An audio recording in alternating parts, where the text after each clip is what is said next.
Alien Isolation seemed like the perfect Alien game on paper. That's not okay. It haunts me. It's in my nightmares. It's in all of my waking hours. It's everywhere. From the start, we were trying to do something different.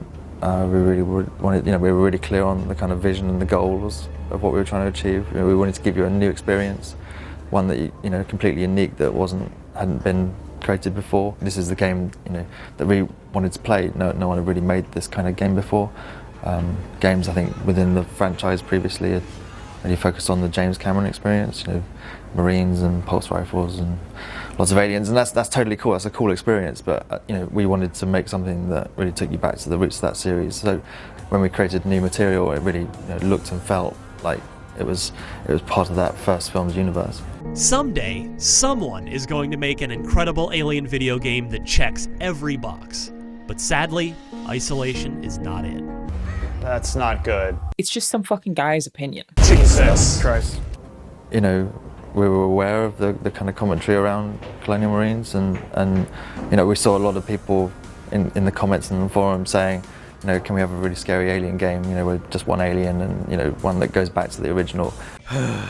Mr. McCaffrey. This is a name I can only ever associate with one thing: the infamous Alien Isolation review from 2014. 10 years later, Alien Isolation's sequel has finally been announced, and the games media industry is vastly different from what it once was. You're watching Rayl Deal Games, and in this video, I'll be taking another look at Ryan McCaffrey's 2014 review, alongside 7 other Alien Isolation videos from IGN, and his back catalog of reviews pre-Alien Isolation. Mr. McCaffrey's review is the watershed moment for games media, the moment where the public's perception of review sites like IGN changed forever. And in this review, I'm going to analyze why. McCaffrey's review is clearly one of the worst ever written. However, that's too simplistic an answer to truly understand the nuances of why this review was so hated. The 5.9 rating is not exclusively the thing that really made people hate this review, so much that they would constantly bring it up in the comment section of so many IGN reviews, including their Concord one this year. There's several parts of this review and IGN's damage control interview cycle immediately afterward that no one on YouTube has broken down, including in IGN's own In Defense of Alien Isolation video a couple weeks back. Before we get into this though, we've got to set a few ground rules. I will not engage in ad hominems or personal attacks in this video. I don't know Mr. McCaffrey personally. He may be a good guy for all I know. However, I will be attacking his professional thought process, rhetoric, and raw knowledge of good game design. Mr. McCaffrey is a symptom of an industry that is not meeting the needs of their audience. Games media should be respected, and it's not. It hasn't been for 10 years, and for me, it's all because of this review. To this end, I'll be discussing this review alongside an Alana Pierce video and many of IGN's other videos on the game. You'll be able to find links to every video I'm referring to some degree in the description below. This is by no means a comprehensive rhetorical analysis because, even though I would love to do something like that, I don't have the time in my production schedule for something of that scope. To be that comprehensive, this video would need to be twice or 3 times as long at least. As such, this will be an abbreviated look at the issues with this review, games media at large, and the general rhetoric being fed to their gamer audience. In this video, you can expect to hear about ethos, gameplay density, the different design philosophies of difficulty, and the systemic flaws of IGN's review process as exposed by this Alien Isolation review and the subsequent media hellstorm. For an analysis like this, it is important that I'm honest with you all about my inherent biases. 1979's Alien is my favorite film of all time, and Alien Isolation is in my top 10 or 15 games of all time, and that's out of a sample size of over 1,000 titles. I am predisposed in favor of Alien Isolation in my analysis of each of these videos I'll be discussing today. However, I believe I've been more than fair in my analysis. Let me know how you all feel in the comments below when you've finished watching it all the way through. With all of that established, let's dive right in.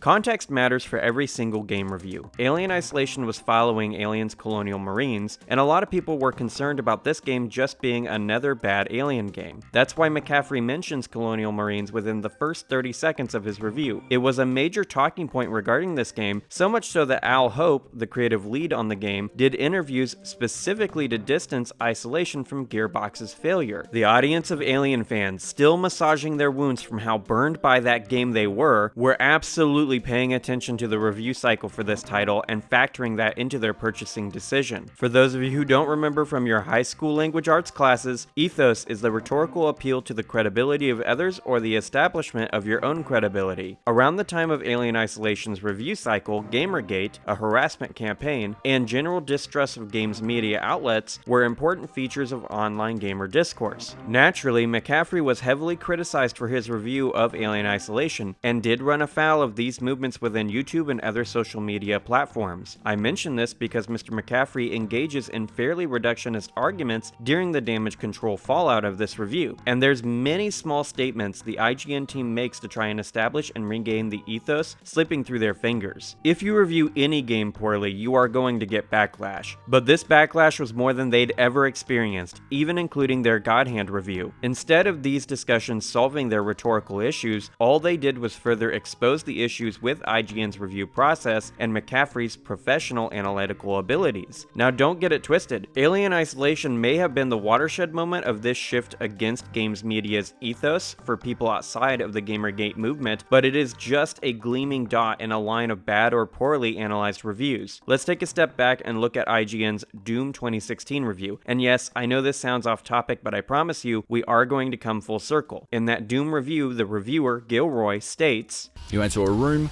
run laps backwards through the area, creating a train of enemies that funnel into your shooting, and then you run forward to finish off any stragglers." Later, following this up with this gem of a statement. For some, this is exactly what Doom should be, because it resembles the 1993 game of the same name. But with all due respect, those are desperately low expectations. Within these two statements, Gilroy establishes that Doom 2016 is giving the experience fans of the series want, while also insulting the masterpiece that is the original 1993 game. In this way, Gilroy shows that he, as a reviewer, is in dissonance with the target audience for the video game. This is a problem because games are marketed towards specific audiences for a reason, and reviews need to either be written for the set of people that make up the prospective consumer base, or the extraneous audience the review is for must be established. Audiences cannot be assumed in situations like this because of the broad scope of available gaming experiences and tastes is impossible to truly appeal to. Reviews must have scope, and that scope is determined based on audience. In her video, The Truth About All of the 7 out of 10 Reviews, Alana Pierce refers back to this review at some point. It's important that we have this context because Miss Pierce's video reveals a lot about the review process and ethos of IGN. Alana started working at IGN in 2015, which means the culture of how reviews are handled and opinions are supported were very likely the same a few months before, when Mr. McCaffrey's Alien Isolation review was released. Miss Pierce states, Some of y'all take game reviews way too seriously. It's just some fucking guy has an opinion on something. The fucking guy who writes the review is no more or less qualified to have an opinion on any other fucking guy on the street about a game.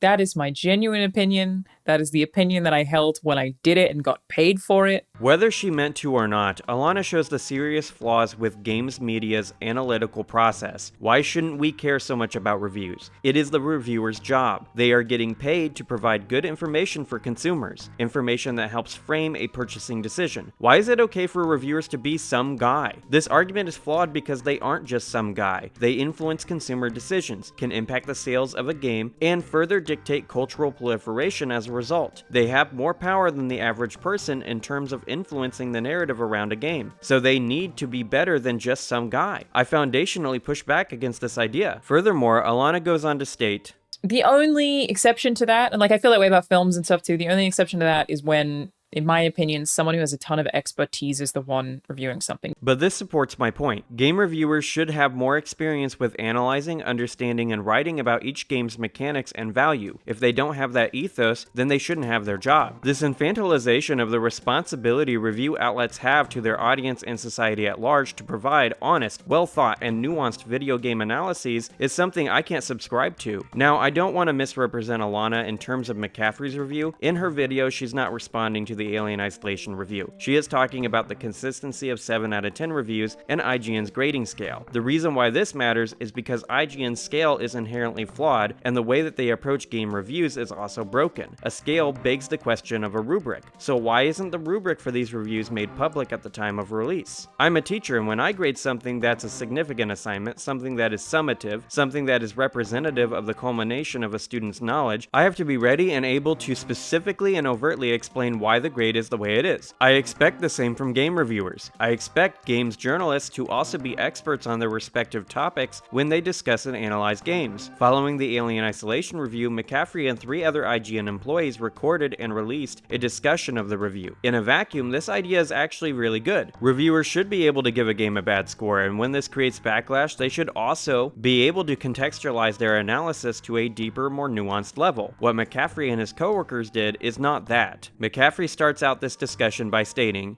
"All right, gentlemen, it's been a divisive review. Few of the major outlets have been also a bit disappointed in the game, had some criticisms, not just me." But this claim is misleading, as there weren't many other outlets that gave this game a low score. When I look at Metacritic, IGN's review and the ones I assume he's referring to are in the minority, the small minority. In this way, he starts out by underplaying how isolated his review actually is. This rhetoric is not exclusive to McCaffrey either, as Matt Purslow reiterates this rhetoric by claiming, "Opinions, eh? It may not be fully universally beloved, but in 2024, Alien Isolation has many fans who remember it as something special. Its user scores currently stand at 8.3 on Metacritic, 8.2 on our playlist app, and very positive on Steam." He at least establishes in his response video the specific outlets he's referring to, which is a bit better than McCaffrey. But the idea that Alien Isolation isn't universally loved isn't right. Just because there's a minority group of individuals that dissent from the common discourse doesn't disqualify Alien Isolation from the universally loved descriptor. That game wasn't for everyone, but games don't have to be. This is why the intended audience for a game matters for that game's review. The rhetorical issues with this review discussion continues with the way the co-hosts haven't finished the game. Of the 3 joining McCaffrey on this panel, Jose, the gentleman on the far right, is the furthest in the game, at around 10 hours. 10 hours is roughly 50 to 60% of the way through the game. The man in the red, Dan Stapleton, didn't even get to the alien yet. So where are you? I'm actually very early in there, so I haven't gotten to the alien yet. Why did they put someone who's played less than half an hour in this game and review discussion exactly? What can he offer? This is why this whole thing is an insult to journalistic quality. Why should we listen to people who aren't dedicating a significant portion of their brain power towards analyzing the games they are discussing and analyzing? McCaffrey is the only one on this panel that has finished the game, and you can't have a proper discussion about the full scope of the review if the panel hasn't played the game fully. In the podcast Beyond, during episode 363, this interaction happens. They're informed opinions from people that have been Trusted playing sources. and writing about games. And that's the problem, isn't it? We do want informed opinions from trusted sources, but this Alien Isolation review is an affront to the journalistic quality we expect from people getting paid to analyze, write, and talk about video games. The only way to answer this review was to have an in-depth, hour-plus, deep, spoiler analysis of the game with 3 other people that have also finished the game, with various levels of enjoyment in the title. Instead, there's a severe misunderstanding of what exactly audiences want. McCaffrey claims, You know, it's the reviewer's opinion, and I've been doing this a long time. We've been doing this a long time, and it's, I mean, I'm not wrong. You may not agree with me, but it's a good thing. You know, all the Gamergate crap, and that whole discussion is, well, we want more fair. We want criticism in games media. Well, here it is. We've given you a critical analysis of Alien Isolation. Now, this is a podcast, so I'm going to give McCaffrey a little benefit of the doubt that he didn't mean to say criticism, that he really meant to say critique. I included this whole section here because he does say that he's provided a critical analysis, but these 3 terms are all vastly different. Criticism, critique, and critical analysis are not interchangeable terms, and what McCaffrey provided for Alien Isolation is not a critical analysis. To give a critical analysis, you need 2 things. 1, an actual understanding understanding of the game's mechanics and design, and 2, more than 6 minutes for the review. This review ruined IGN's credibility as a game review site. It's one thing to not like a game, but it is another thing entirely to be so completely off base with it. For example, I didn't like Final Fantasy VII Rebirth, and I personally find it to be severely overrated. But when I reviewed the game, I gave credit where credit was due and talked for 20 minutes about the good aspects of the game. Short reviews, like the one these media outlets put out, can't get this nuance across to the audience, leaving them with this warped sense of the game. As you'll see over the course of this video, McCaffrey really only has 3 talking points about why he considers this game to be mediocre: the difficulty, campaign's length, and a dissatisfying conclusion. Now, each of these things can be good justifications for why a game isn't great. However, to properly explain why that is,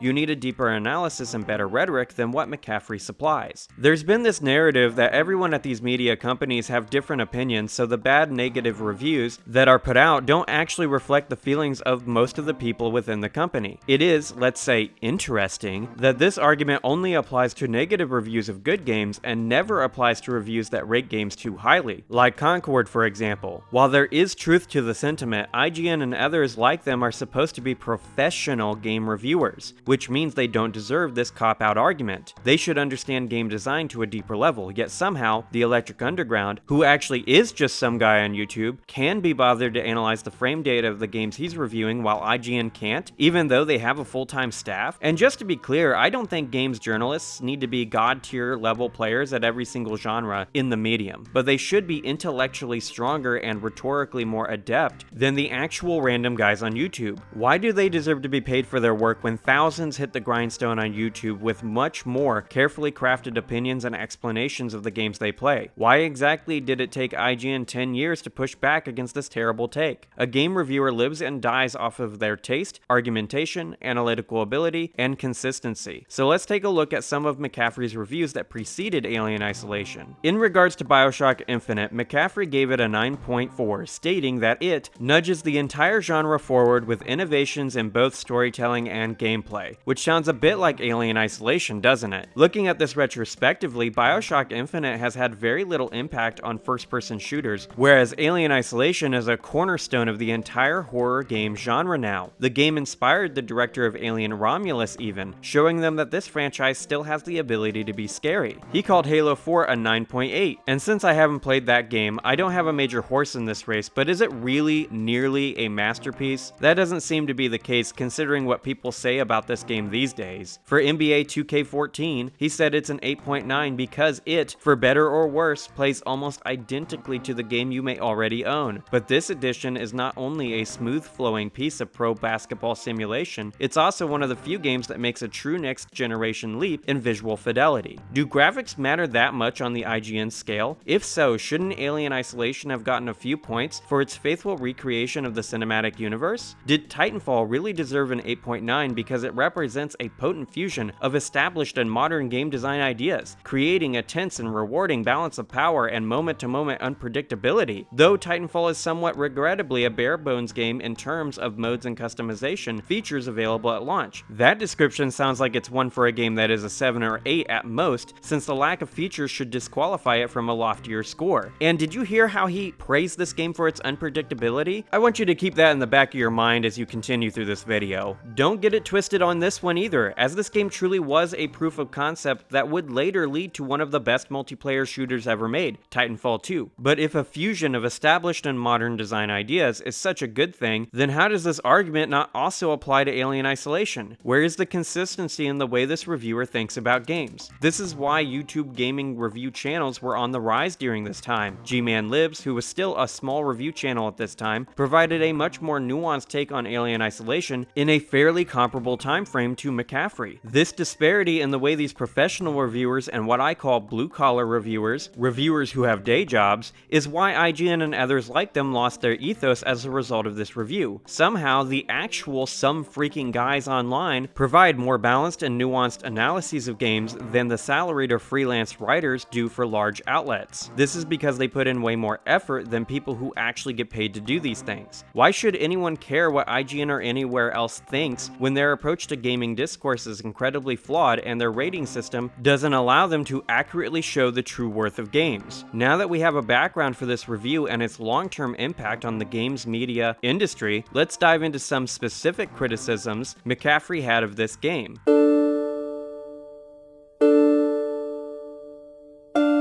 Gameplay density is an amorphous measurement of how often a game provides gameplay-centric sections. I first heard this term while listening to the Electric Underground, and I feel it is an important game design concept that we, as gamers and critical analyzers, have been ignoring too much, to our own detriment. Alien Isolation is a gameplay-dense experience, but its density extends beyond the buttons the player is pressing and includes the level design of the game and the stress these xenomorph encounters provide. Alien Isolation demands the player engage with the game's systems for nearly the entire experience, and the only horror game I can think of that has a more dense gameplay experience is Puppet Combo's Nun Massacre. The reason why I explain this is that gameplay-dense games don't play well with the typical game review process, especially when they are as long as Alien Isolation. A major point of contention that McCaffrey had with this game is its length. For reference, the average Alien Isolation playthrough will come out to roughly 20 hours. In his review, McCaffrey claims, But it can't sustain that momentum for even half of its campaign,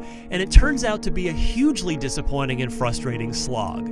It may seem strange to complain that a game's too long, but when the genuine scares of being hunted by an unstoppable predator are so diluted by repetition and padding, Isolation's epic length really does work against it. Simply put, Alien Isolation isn't too long. It's the perfect length for what the game is doing, and the way its challenges and stakes are scaffolded throughout a playthrough. To be fair to McCaffrey, explaining why the length of the game is negative would be difficult to do within the short time frame of this review. Because of avoiding spoilers, he never mentions that the final sections of the game are a true test of the player's knowledge, as it throws Working Joes, facehuggers, and 2 xenomorphs at the player, all at the same time. The length of the game is necessary to properly prepare the player for these harder sections. Anything can be called padding when you don't like the gameplay loop of something, although in this case, it is possible McCaffrey uses the word to convey some semblance of his opinion that otherwise can't be fully explained within the short time frame of this review. That being said, he did have multiple opportunities to add more context to what he means, and he doesn't really manage to do that.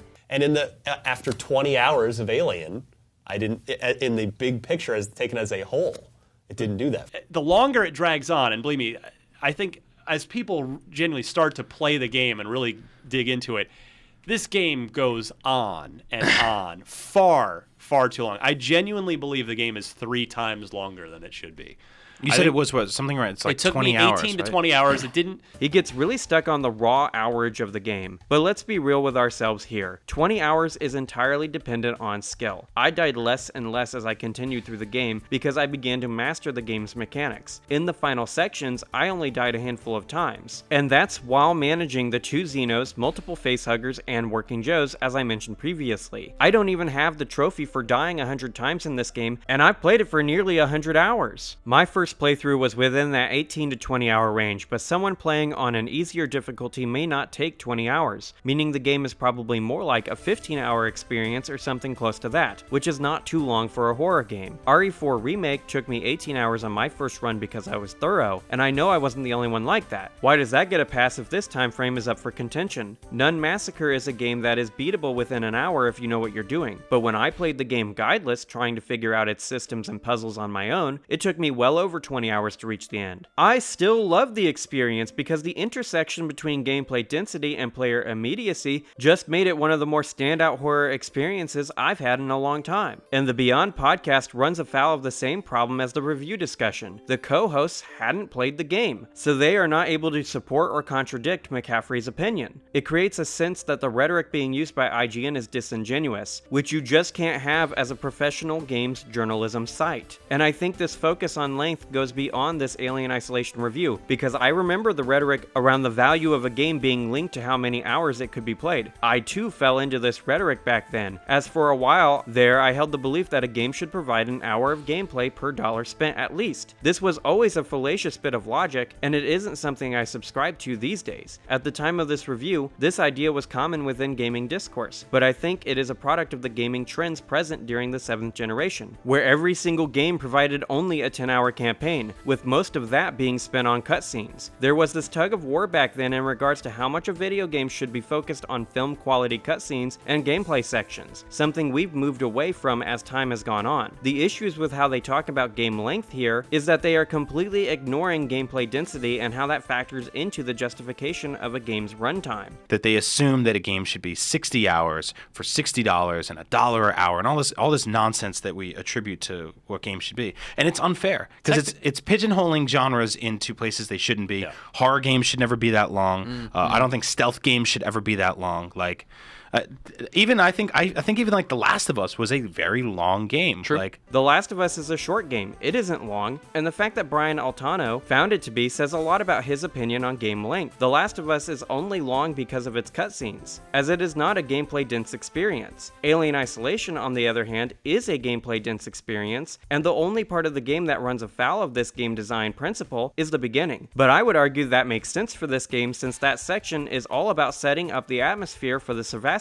Periodically, the alien, for story reasons, will leave the player alone, and they get replaced by Working Joe or human survivors. When the alien is replaced, it is because the player needs a break from them. The Working Joes and survivors are easier to deal with than the alien, giving the player a chance to catch their breath while also allowing them to feel some sense of power, as they get to use the full range of their weapon suite. Matt Purslow makes a great point about this in his In Defense of Alien Isolation video. Creative Assembly shows a strong understanding of what our limits are though, and so the campaign undulates between stretches of alien encounters and other gameplay styles. The most stressful sections are often followed by quieter, safer periods of exploration and puzzle solving. There are also variations on the stealth systems. Sequences with the creepy Working Joe androids or human security staff use more traditional stealth gameplay, with the option to avoid enemies or engage with lethal force. This shows why finishing the game matters, as this counters the claims made by Jose during the review discussion in 2014. But that said, I still feel like there's huge pacing issues where I feel like they don't know how to balance when the alien should be around and when it shouldn't be. And then when they replace it with something else, it's not really a good substitute. Since he wasn't more than 10 hours into the game, I can see how he would come to that opinion, as a true critical analysis of a game requires the player to sit with the experience for longer than the game's runtime. After the credits roll is where we find the real answers as to why a game is designed the way it is. Another point against the pacing for McCaffrey was what he called the moving goalpost design of the narrative. It just, the goalposts get moved back so many times. It's, okay, we're gonna get off the ship now. All right, we're heading for the home stretch, and whoop, there's the rug. We just yanked it out from under you. No, we're not. And it just, but it, it's fine if that happens a couple times. Like, all right, I got to do one more thing. But it goes on and on for hours. Even right up until the end. There's one more.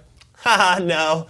There's one more of those at the very end. It's just like, come on, I'm ready to leave now. And I think this literally sounds like a problem of trying to rush through the game. When I played, I loved every single time the game said there's more because I wanted more. I also didn't have to finish the game in a couple of days though. I got to leisurely play the game over the course of a week. It's also the type of game you've got to take breaks from because of the stress and heart-pounding gameplay. You've got to take a step away from it. And if you can't because of a strict review cycle, then yeah, it's going to hurt your experience. But that's a player problem, not a game problem, and a reviewer should always think about their audience when finalizing a review. The people this review was for were never going to rush through the game in a day or two. This was going to be something they played for much, much longer than that. The game is stressful because of the sense of dread it creates in the player, and that's also why the game is one of the best horror experiences of all time, if not just the actual apex of the genre. It is an absolutely stressful game to play by design. Alien is exhausting to play because of the amount of stress that you feel. Right, and the duress it's intentionally stressful as a stressful. player. And I remember playing this game sometimes in chunks of 15 minutes. I would play until the dread became too severe and then I would stop. The game is designed in such a way to provide this sort of relationship with the player. In fact, all games with extreme gameplay density are like this. Since they require more attention from the player, they are usually designed in ways that complement a chunkification of their runtime. I do sympathize with McCaffrey in regards to how he had to play the game in order to get the review out. I don't know his temperament, but if he is someone that gets frustrated easily while struggling with a challenge, then grinding through the game would definitely harm his perception of it. This is more a consequence of his job though, but his reviewer's responsibility is to sit, think, and critically contextualize his feelings, and how they relate to the game should have counteracted his perception. This is maybe why he focused so much on the moving goalpost plot he criticized. At one point, he mentions there being a climactic point somewhere before the 10-hour mark of the game. Well, there's sort of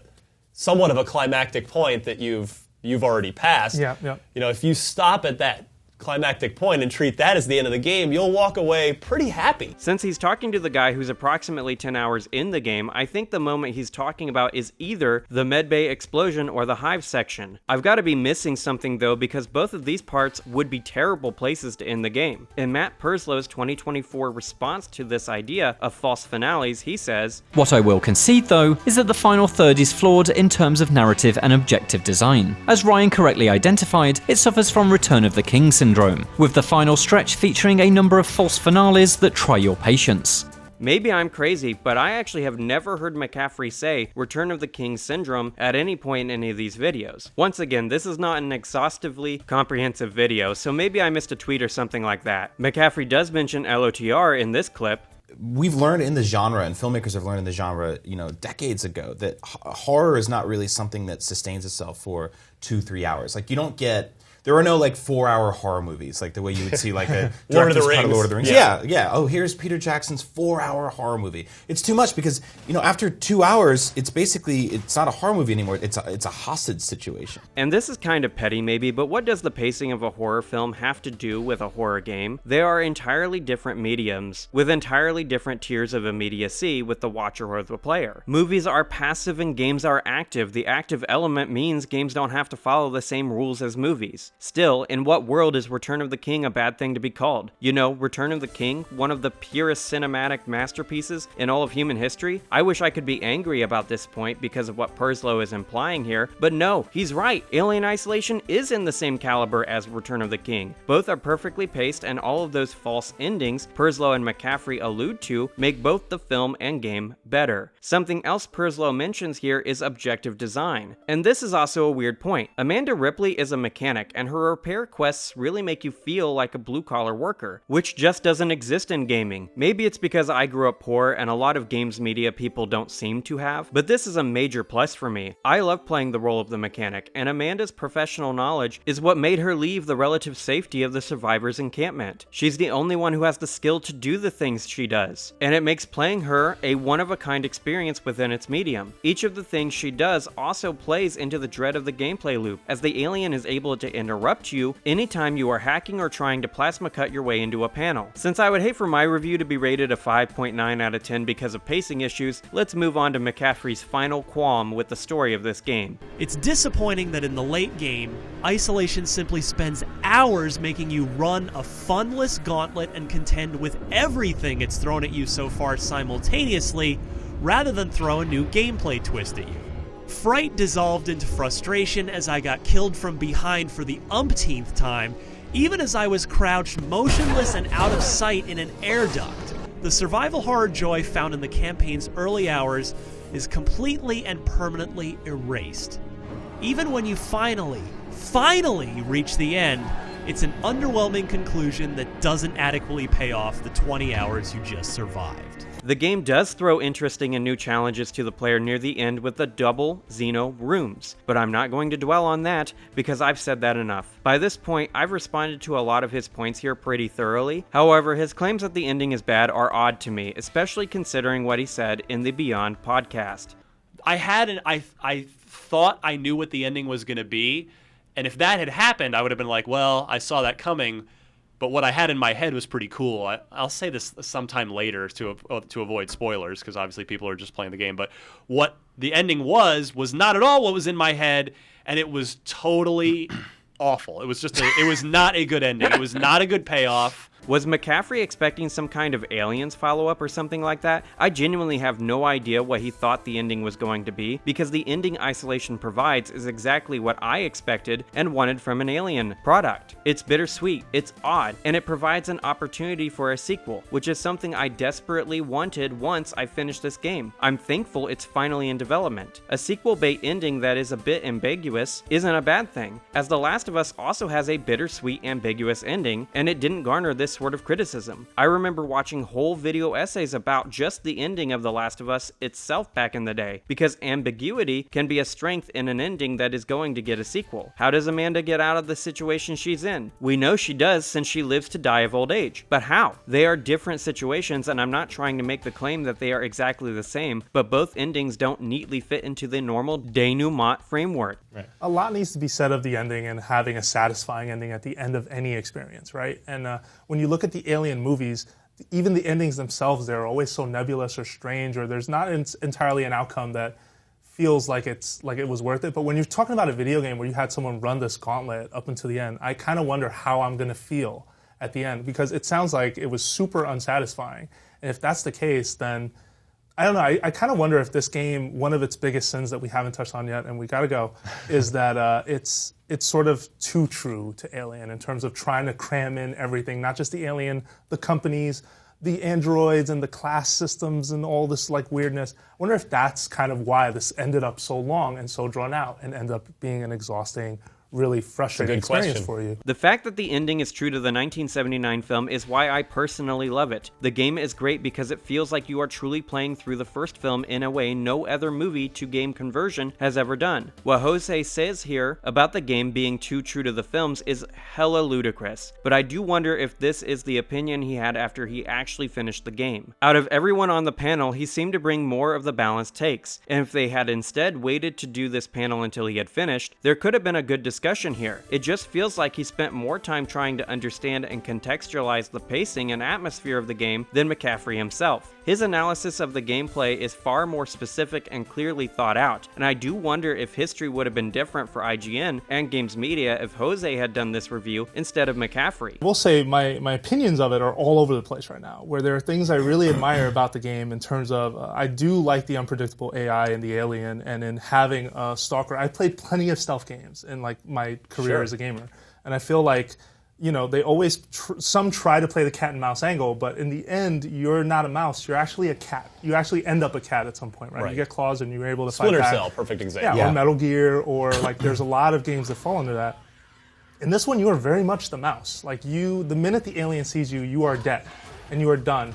And when it comes to that, the game does that really well, I feel, like in terms of what you guys said, right? Like walking around this 1970s vision of the future absolutely captures that really well. The spirit of how the Alien films sort of feel captures that really well. The way he brings up and explains the cat and mouse gameplay and usurpation of prototypical stealth gameplay design leads us really nicely into how difficulty is content.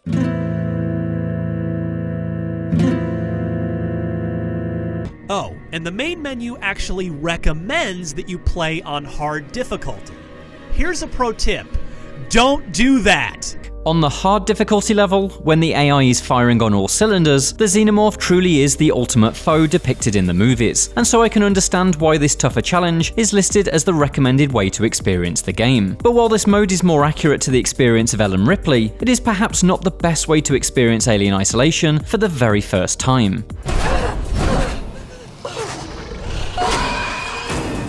Without prior understanding of the systems, many of which are bespoke or subversive, a playthrough on the medium difficulty level is the better starting place. Ryan sadly fell afoul of this for his review, where he understandably opted for hard based on that menu prompt. Better phrasing would have helped here. I describe the hard mode as the faithful Alien experience rather than the recommended one. There's still plenty of scares to be had on the lower settings. McCaffrey played Alien Isolation on hard because that's what the developers recommend. This recommendation factored into his rating of the game. Difficulty difficulty is content, and what I mean by that is that when difficulty is designed properly, it adds to the content of the game. Bad difficulty, just like with any other poor design decision, should be criticized when it exists, but it doesn't in Alien Isolation. I played the game on hard for my first playthrough because of this recommendation as well, and I'm glad I did. It improved my experience with the game, and whenever I play it now, I always play on Nightmare difficulty because of the way difficulty is designed in Alien Isolation adds to its overall quality of content. I would actually recommend playing the game on hard for a first playthrough. I've actually always wanted to go for the platinum on this game, and maybe now that I'm doing YouTube videos, I can go for it sometime. Getting that permadeath trophy on Nightmare without a guide would make for a sick video. So if it weren't clear from that, I categorically disagree with Perslow on this point. I also haven't mentioned it yet, but for a video that's supposed to be in defense of Alien Isolation, which seems unnecessary since it doesn't need it, Perslow spends a not insignificant amount of time defending and justifying McCaffrey's original review and takes. But in terms of the difficulty, why'd he try to keep playing on that difficulty when he was struggling anyway? If McCaffrey did so exclusively because it is the recommended difficulty, then that's a poor reason to criticize the overall experience of the game. Calling the mode hard is enough of a deterrent for the average gamer that doesn't like difficulty. What's wrong with a developer catering an experience to a higher difficulty exactly? From Software does this exact thing, and Doom has always been best played on Ultraviolence or Nightmare. Something that is easy to see from IGN's pre-release coverage of this game is how McCaffrey was forming bad habits while playing.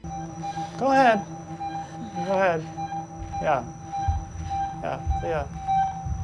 Now, I'm not going to critique McCaffrey for what he's doing in this clip because it's something we all do. Everyone keeps the motion tracker out while they're hiding because we never think about the sound it's giving off until the point at which it gets us killed. This footage is also from the demo or whatever pre-release build they're playing, and it looks like it's on easy or normal, which may have created whiplash for McCaffrey during the review process. Where they had this cool system set up where when you're hiding in the lockers and the xenomorph is close to you, and you're supposed to like not breathe and you can't turn on the scanner or you'll get kind of auto instant killed. And that's the thing, isn't it? Even I, at 19 years old and without being at the point where I've started actively thinking about games, was able to figure out the alien can do this. I figured it out after it found me in a locker because I pulled out my tracker. And I did so by taking a second, asking myself, how did he know I was there? And then connecting the dots between the event and the noise the motion tracker makes. It was not hard to figure out. There's this belief among gamers that games journalists are bad at video games, and McCaffrey and the participants in the review discussion panel do not help to counteract this rhetoric.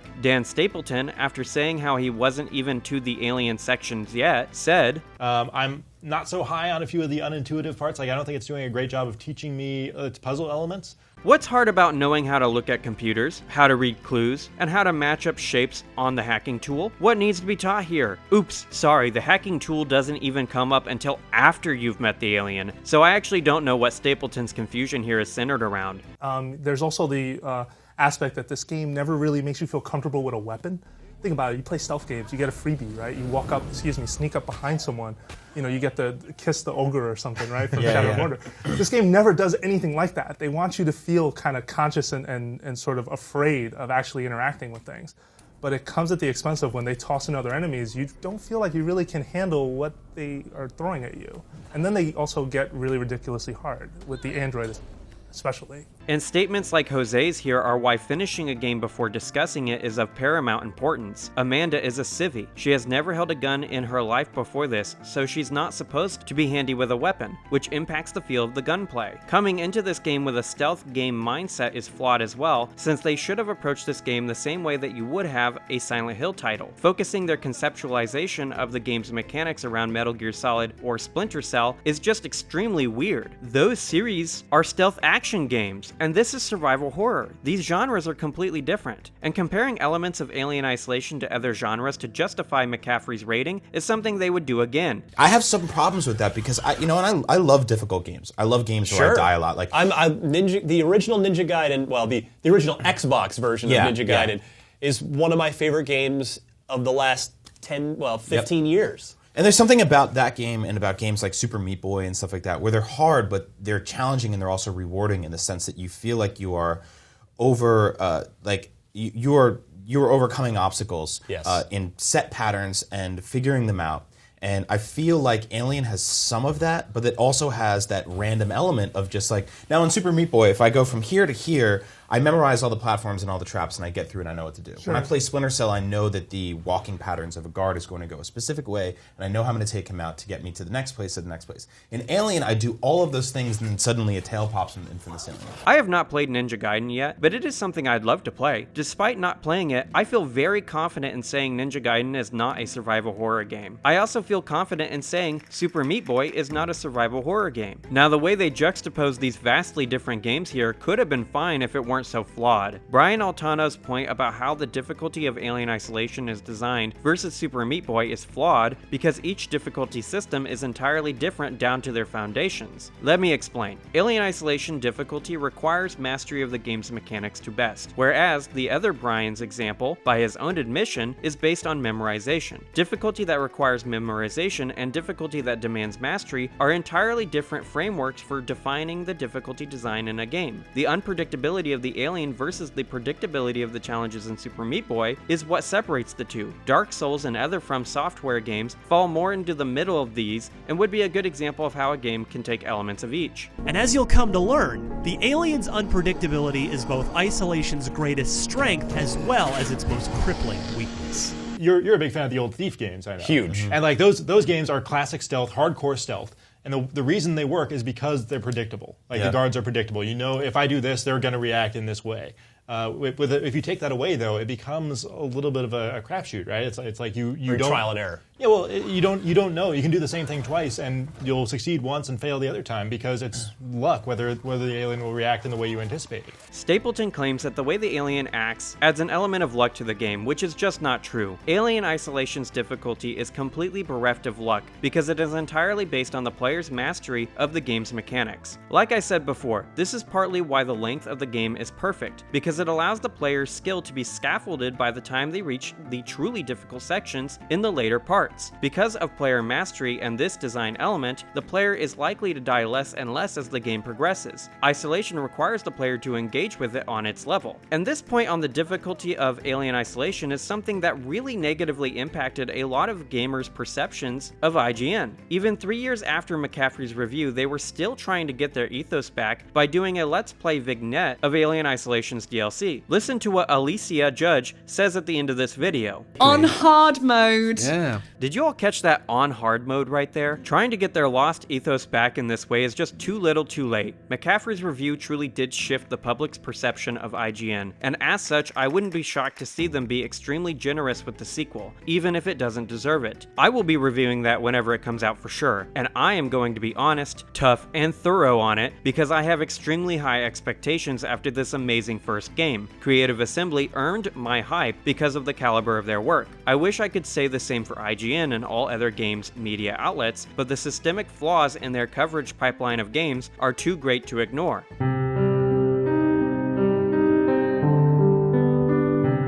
McCaffrey's review is a symptom of a much larger disease. In this pre-release footage of the game, he actually does look like he's liking the game. Oh no! And yeah, I know he liked the game at first and just started to dislike it over time, but would that have happened if the production timeline for reviews were changed industry-wide? I was wondering about the review process at IGN. Sure. It seems to me that the review for Alien Isolation may have been overly harsh because the reviewer simply did not enjoy playing it on the hardest difficulty setting.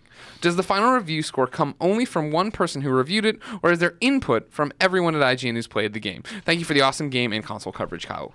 He's nice. What's his name? Kyle. See, I'd like to thank Kyle for phrasing. He wants to know about the review, and he's like, that review seemed a little harsh. But he asked in such a nice way that I am more than happy to answer, as opposed to some of the other reviews. Dear Ryan McCaffrey, you suck and you hate survival horror. No, I give you this game. Goodbye.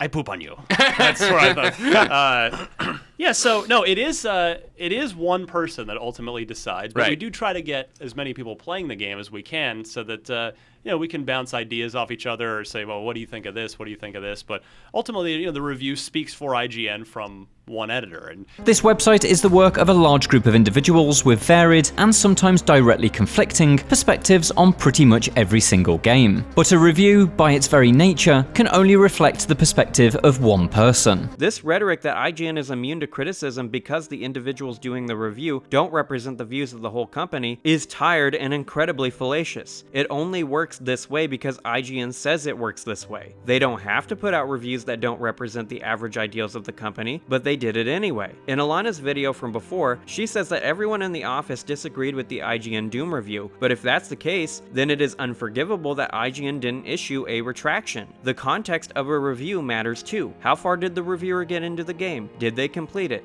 Did they roll credits? Achievement data would be a great way to create transparency, so it would possibly help game reviewers' ethos if they included their trophy achievement data in the description of their review. G-Man Lives used to play games on different difficulty modes to analyze how the games feel at multiple skill levels, and the completionist, before unbearding himself and revealing the type of person he is, would give stats at the end of his reviews, such as how many times he died. These features contextualize the review far better than McCaffrey was able to do in his limited time slot. They could even have reviewers put out two separate ones, one spoiler-free review and one that is a spoiler-ridden analytical deep dive. These two reviews together would provide the reviewer the space to establish the nuances of their feelings and impressions of each title. Famitsu has 4 people review games to get an aggregate score between them. Why can't IGN do something similar? The idea that review sites don't impact sales regardless of how their review turns out is another piece of rhetoric I categorically disagree with. And, understandably, there's a lot of upset among those fans over its disappointing sales that led to a lack of sequel. Some like to blame IGN for that, but we certainly don't have anywhere near that much power. The reality likely lies in Alien Isolation being an incredibly challenging stealth horror game, which is certainly a niche with a limited audience. Now you might think, okay, one bad review, that's not enough to derail an entire game. We get bad reviews all the time from, it seems like, reviewers, but the problem here is this is 2024. Back then in 2014, there wasn't the disparity between reviewers and gamers that we have nowadays. Back then, IGN was the most credible and biggest gaming review site on the internet. So when people saw that bad review, a lot of people just chalked it up to being, oh, I guess it's a bad game. But no, it wasn't. And by the time people realized it, it was far too little too late. I put Urza Titania Wins' video at the end here because I fully agree with them. IGN did have the ability to impact the sales of games back in 2014. Play 5 hours and then walk away, and and watch the end on YouTube. That's what you put in your review. You put in your review, and that spoke to me because, like, when we played it in the office and it was scary, I was like, all right, that's cool. And I'm like, I don't know how long I want to hang out in that world. And reading your review, I was like, holy crap, I don't even want to start this game. And the Beyond podcast clip shows that in real time. McCaffrey's review dissuaded someone at the company itself from playing the game, and they're insiders in the industry. I didn't buy the game at first because of IGN's review and the rhetoric surrounding it, and that's the reason I don't trust the opinions of these sites anymore. Urza Titania Wins has it exactly correct because I didn't buy this game partly out of concern this was going to be another Aliens Colonial Marines, despite what McCaffrey says at the beginning. I mean, Isolation got 0.4 points higher than Colonial Marines, for Christ's sake. Even with the issues McCaffrey claims Isolation to have, how is it only slightly better than Colonial Marines? Companies know that sites like IGN impact sales too, as they wouldn't give out review codes for games if they didn't. Why do you think they give review codes to bigger YouTube channels? It's because they know it's good marketing for their game, that it'll get more eyes looking at it and minds thinking of buying it. At over 1 million views, the IGN review absolutely had pull. The niche nature of this game definitely impacted sales for sure, but horror games sell enough for sequels all the time. Just look at Resident Evil. This game could have been the same if IGN had a better review process. Thankfully, Alien Isolation sequel has started the early stages of development, and this is because of the raw, unending outrage of fans in regards to this review. And even though Perslow couldn't have known the sequel was going to be announced a few days after his video dropped, it's a funny bit of irony that it did after he said this. But I don't think you could pull the same trick with an Alien Isolation 2 and still give fans the very specific thrills that they crave. Maybe I'm wrong. Maybe Creative Assembly had a killer idea for what may have come next, and publisher Sega never gave them the chance to realize it. And even though Perslow does a much better job than McCaffrey for explaining the game's mechanics and how they mesh together, this statement deserves some criticism too, since it ignores the importance of iterative design. If this was the rhetoric around Demon's Souls, Dark Souls wouldn't have happened. Nun Massacre is a great indie spin on Alien Isolation's formula, and does show that Creative Assembly have not solved this style of survival horror design design yet. Iterative design matters. I wouldn't have qualms about Isolation not getting a sequel if Al Hope said he didn't want to make another one. Just like I don't mind that Larian doesn't want to make a Baldur's Gate 4. Hope and his team clearly did and do want to though, and I'm thankful they're being given the chance. Iterative design matters, and even though Alien Isolation is the epitome of gameplay density in a horror game and the best this genre has to offer, I can't wait to see how Hope and his team seek to usurp it. And that's the video, my guys. Wouldn't it be crazy if IGN had McCaffrey review Alien Isolation 2? What do you think of my video? Let me know in the comment section below, and while you're there, smash that like button, subscribe, and ring the notification bell. I make new gaming videos every single Friday, and next week I'll be dropping my retro review for Mega Man X2. I will absolutely be covering Alien Isolation 2 whenever it comes out. In the meantime, I'll be releasing variety gaming content each week. For more on Alien Isolation, make sure to stay away from IGN. Thank you for keeping it real with Rayl Deal Games. Have an awesome day, my friend.